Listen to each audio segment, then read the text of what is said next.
ka, puso ko'y kumakaba.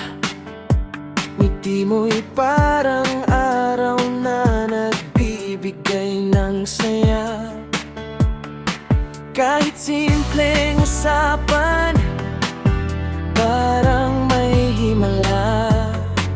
Ikaw lang ang dahilan kung bakit masaya. Matagal ko nang gustong sabihin, damdaming hindi ko kayang pigilin.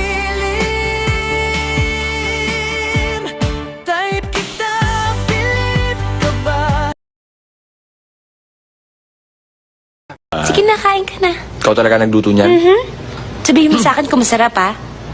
Sige, bigyan mo akong kanin. Matikman nga itong luto mo. Mukha kang masarap ah. Special yan.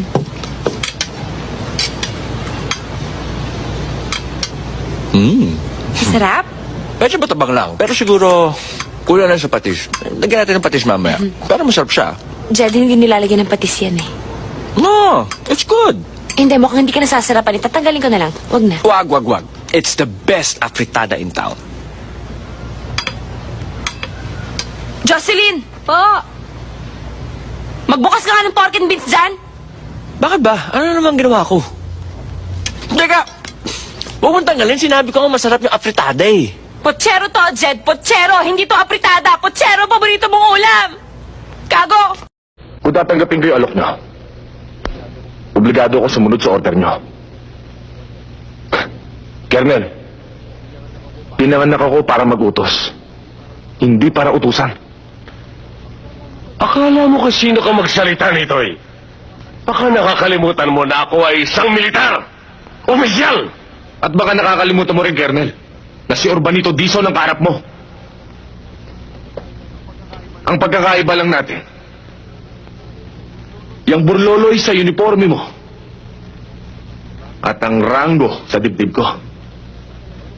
Pero kung sa pagkalalaki rin lang, hindi ko papayag na magpailalim sa'yo. Punyeta! Pareho lang tayo.